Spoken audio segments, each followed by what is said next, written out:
You believe you know your own family. You believe the people closest to you would never betray your trust. You believe that love, once given, is always returned in equal measure. But you're wrong. What happens behind your back is not what happens to your face. The real test of a soul is never what is said in your presence. The real test is what is done in your absence. There is a hidden truth, a buried law, a silent verdict, and it operates in every relationship you have right now, whether you see it or not. There is a force that moves through every room you leave. It speaks when your mouth is closed. It acts when your eyes are elsewhere. It reveals what words can never hide. I call it the absence mirror. It is the secret mechanism that shows who people truly are, because what they do when you're gone is who they have always been. You don't find out who is loyal by watching how they greet you. You find out by listening to the silence after you walk away. People do not show you their heart. They show you their distance. And here is the danger. If you do not understand this law, you will spend your life pouring love into hands that release it the moment you turn around. You will trust the smile and ignore the shadow. You will mistake politeness for loyalty, presence for love, and applause for respect. And you will be wounded again and again by people you defended with your whole heart, never understanding why the betrayal kept coming. So I ask you, and do not answer too quickly, when you leave the room, when you leave the conversation, when you leave this earth one day, what do they truly do when you're gone? Stay with me, because what God reveals about this will change how you see every person in your life. There is a verse that the world reads quickly and forgets, but it carries the weight of the entire human heart inside it. In the book of Jeremiah, God says that the heart is deceitful above all things and desperately wicked, and then he asks a question that no human can answer. He asks, who can know it? Who can truly know the heart of another? You cannot. I cannot. Only God sees what moves in the unseen places of a person, in the rooms you never enter, in the conversations you never hear, in the thoughts that never reach the surface. This is not meant to make you afraid of people. It is meant to make you wise about people. Because most of the pain you have carried in your life did not come from strangers. It came from those you let close. It came from those you fed at your table. It came from those who smiled at your face and changed their tone the moment your back was turned. Napoleon Hill spent his entire life studying success, and he discovered something that surprised even him. He said that the majority of people who fail in life are dragged down not by their enemies, but by the people closest to them. He warned that you must guard your dreams and your mind from those who would diminish you in private while encouraging you in public. He understood that the betrayal that destroys a person rarely arrives from a distance. It arrives from the inner circle. So why does this happen? Why do people behave one way in your presence and another way in your absence? The answer is found in a single spiritual principle. People reveal their true heart only when they believe no one is watching. And what they always forget, is that someone is always watching. Let that settle in your spirit. There is no truly private moment in this universe. The God who formed your bones in secret also sees the secret behind every smile, the truth behind every word, the motive behind every gift. Nothing done in the dark stays hidden forever. Pause for a moment, right where you are, and let your mind become honest. Think of the relationships in your life. Think of the people you trust. Now ask yourself a question you may have been avoiding. Not who praises you when you arrive, but who protects you when you are gone. There is a difference between the two, and that difference is the entire meaning of this message. Now I want you to understand the first secret of the absence mirror, because once you see it, you will never unsee it. The truth is this: people do not change who they are when you leave. They simply stop performing. Your presence is a stage, and many people are actors upon it. They adjust their words, they soften their faces, they manage their tone, all because you are there. But the moment you exit, the performance ends. The mask comes down, and what remains is the real person, the one who existed all along beneath the costume. This is why Jesus reserved his sharpest words not for sinners, but for hypocrites. The word hypocrite, in the original language of the scriptures, literally meant an actor, one who wears a mask upon a stage. Jesus said that they honor God with their lips, but their hearts are far from him. He was describing the exact thing we are speaking of tonight. the distance between the face and the heart, the gap between the performance and the person. And here is what should make you tremble in a holy way. If people perform for you, then you must ask whether you have ever performed for God, because the same law that exposes others is the law that examines you. What do you do when you believe God is not watching? What do you become in your private hours? Who are you when there is no audience, no applause, no one to impress? Napoleon Hill said that the man who can control himself when no one is watching is the man who can be trusted with everything. He called this the foundation of all character, because character is not what you do on the stage. Character is what you do in the empty room. The world will measure you by your reputation, which is what people think of you. But God measures you by your character, which is who you truly are when the door is closed. So the absence mirror works in two directions. It reveals the hearts of those around you, yes, but it also reveals your own.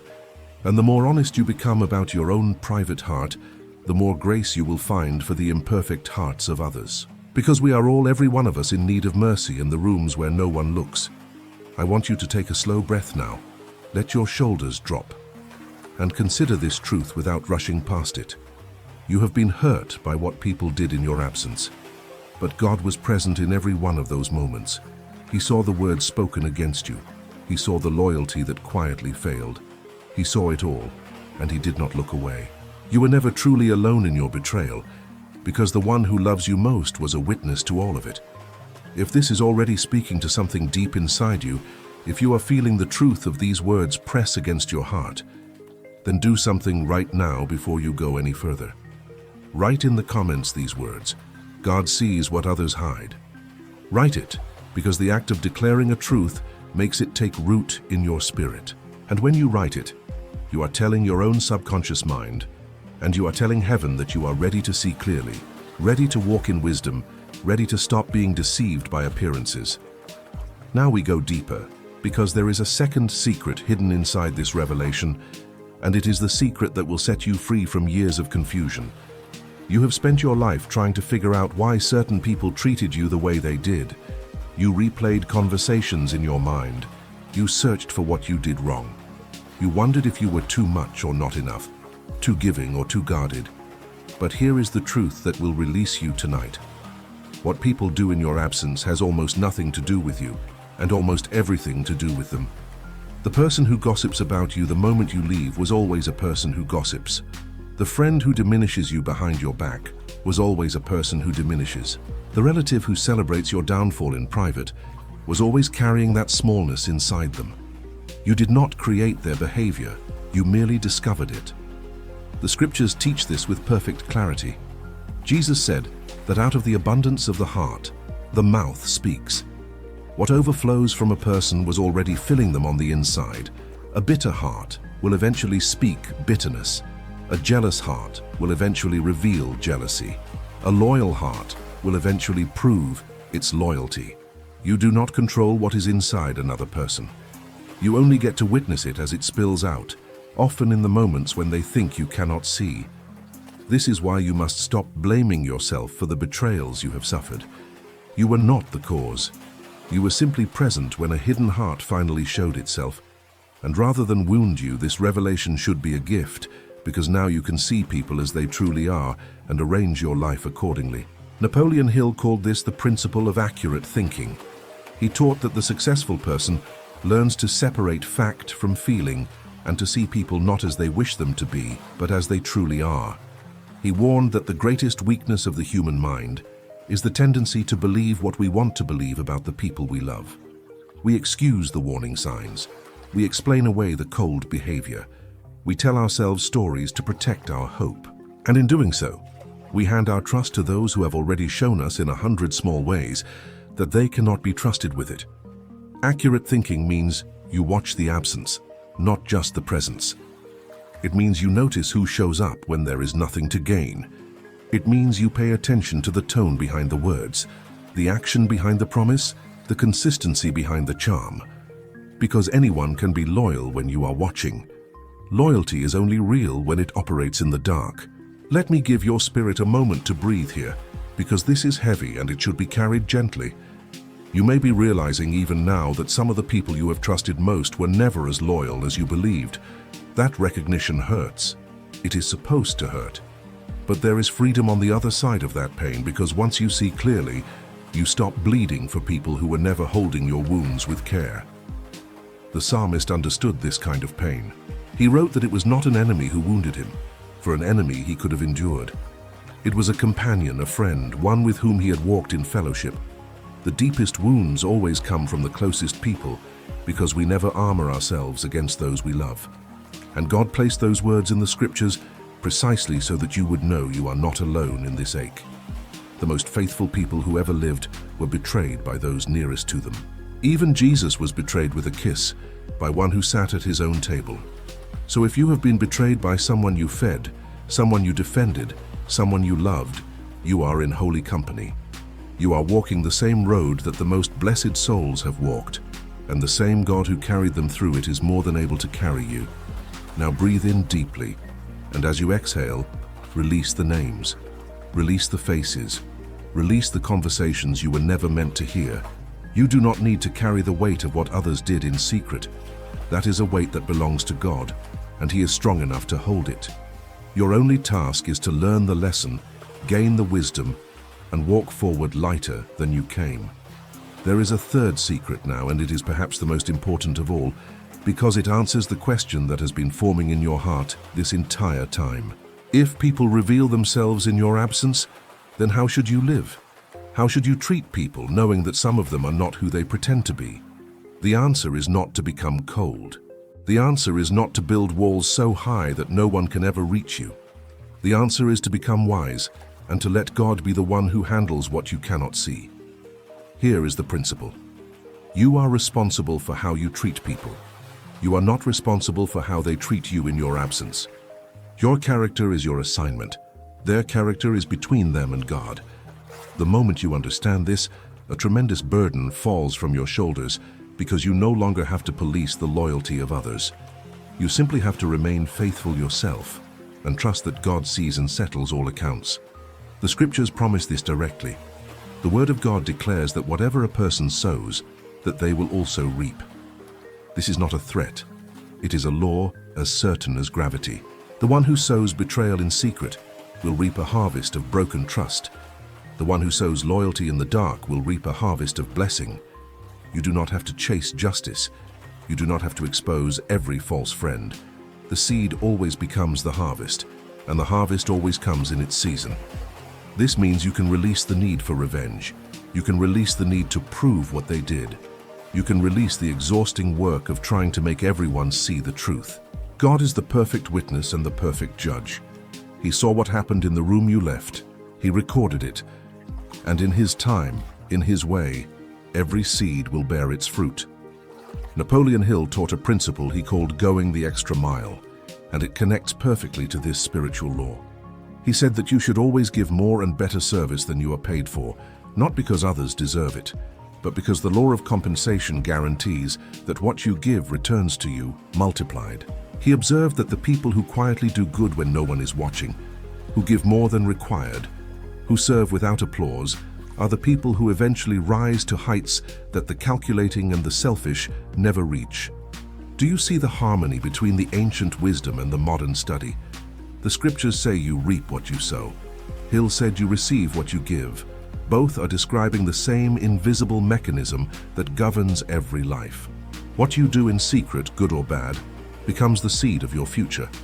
And this is the most liberating truth of all, because it means your secret faithfulness is never wasted, even when no human being sees it. So let me ask you the kind of question that requires courage to answer honestly.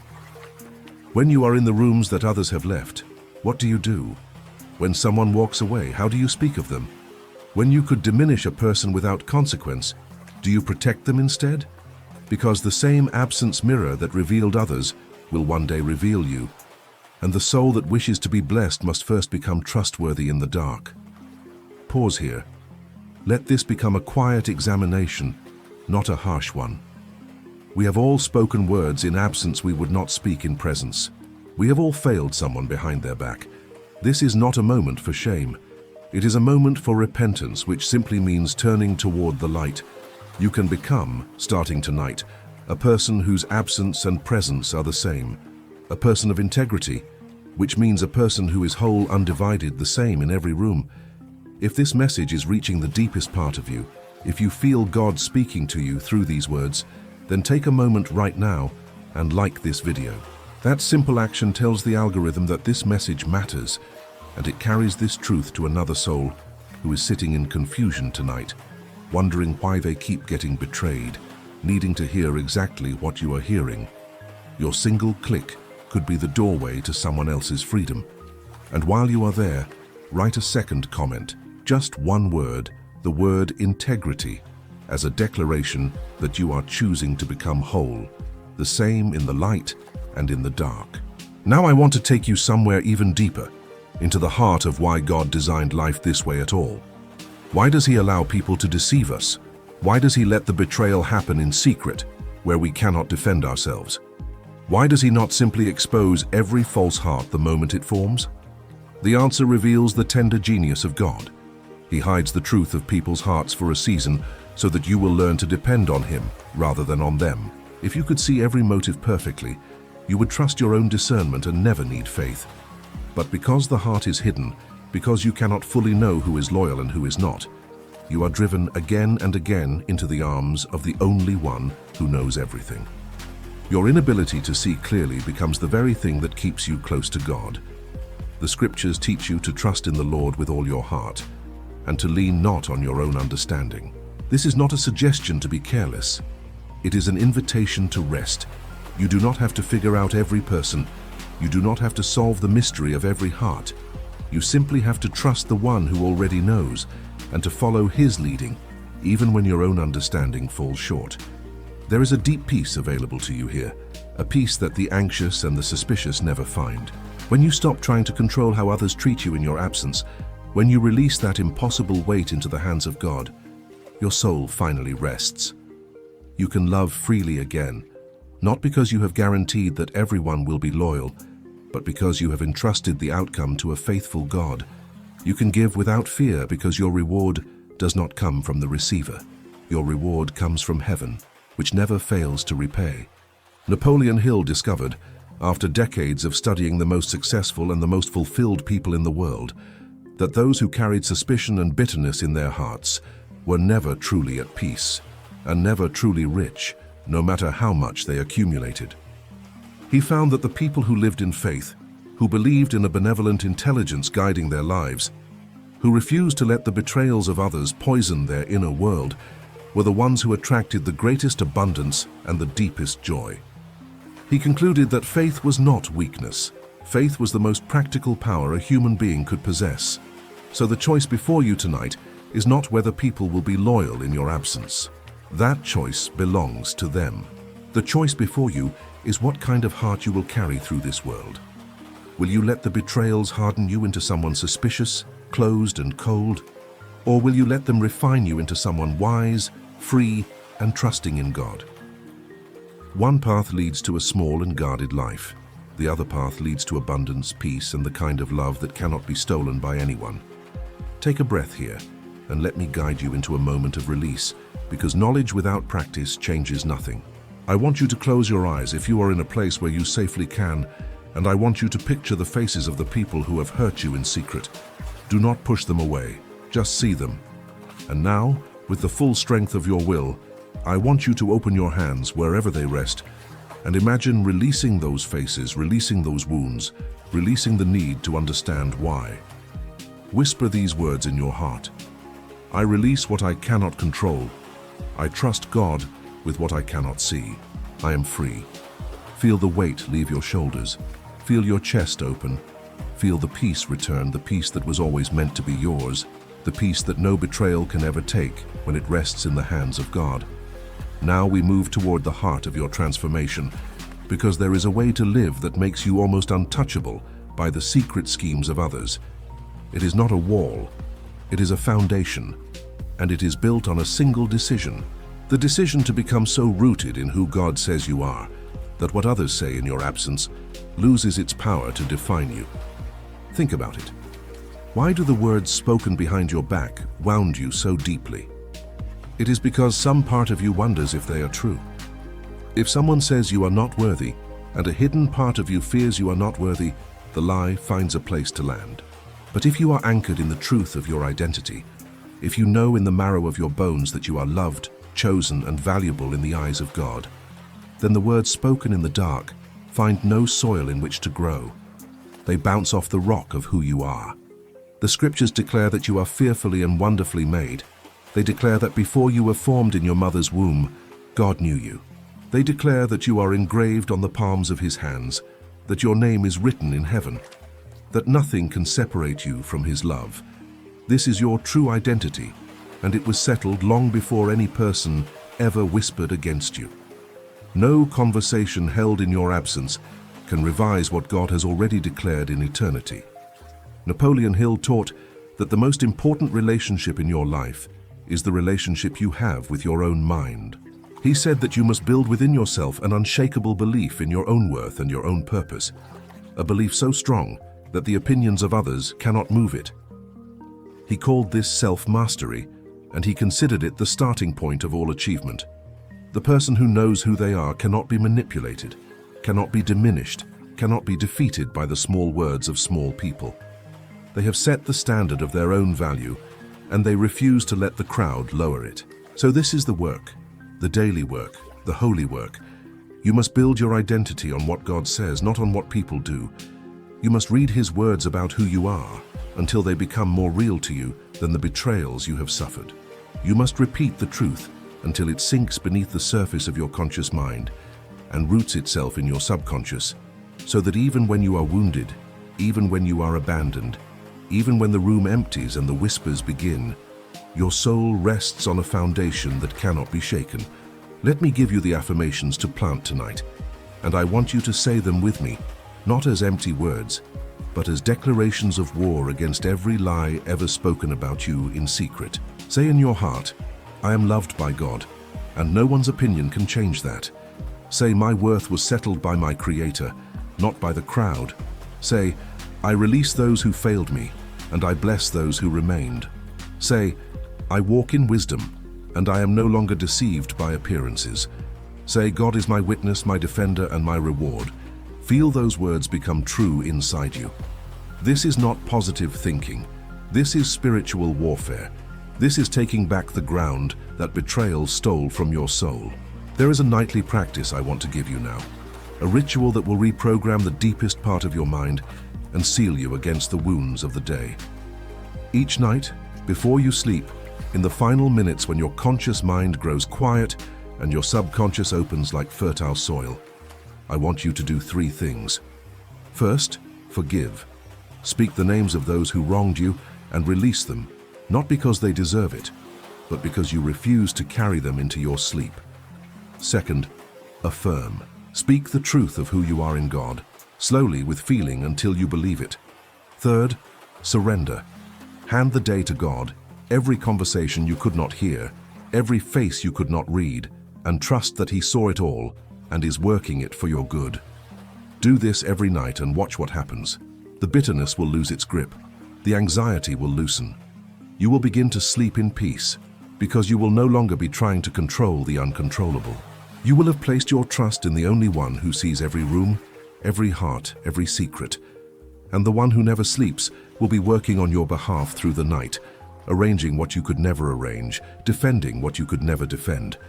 Napoleon Hill taught that the subconscious mind works continuously, whether you are awake or asleep, and that the thoughts you carry into sleep are the seeds that grow during the night.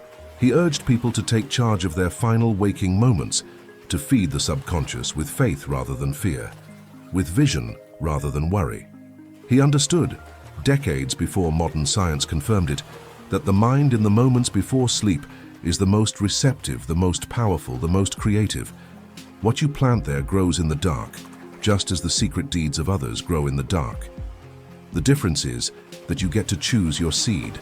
So choose faith, choose forgiveness, choose to fall asleep declaring who God says you are, and let the betrayals of the daylight dissolve in the peace of the night. The same darkness that hides the schemes of the false is the darkness in which God does His deepest work in you. I feel the weight of this message, and I sense that for some of you this is not abstract. This is your life right now. You are in the middle of a betrayal you cannot yet name, You are surrounded by smiles that do not reach the heart. You are carrying a wound from someone you trusted, and you have not told a single soul. If that is you, I want you to hear this clearly. God sees you. God knows the truth that no one else will admit. And God is not finished writing your story. Write in the comments right now if this is touching the place where you actually live, these words: God is my defender. Let it be a prayer and a declaration. Let it be the moment you stop carrying the burden alone and hand it to the one who can actually carry it. And as you write it, know that you are joining a community of souls who are choosing wisdom over bitterness, faith over fear, freedom over the chains of the past. Now let me show you the great reversal, the turn in this story that changes everything. Because the same Lord that exposes the false also rewards the faithful, and that reward is greater than anything the betrayers ever took from you. The scriptures tell us that God will restore the years that the locust has eaten. He promises to repay what was stolen, to give beauty for ashes, to turn mourning into joy. This is the promise to the betrayed. The losses you suffered in secret will be repaid in the open.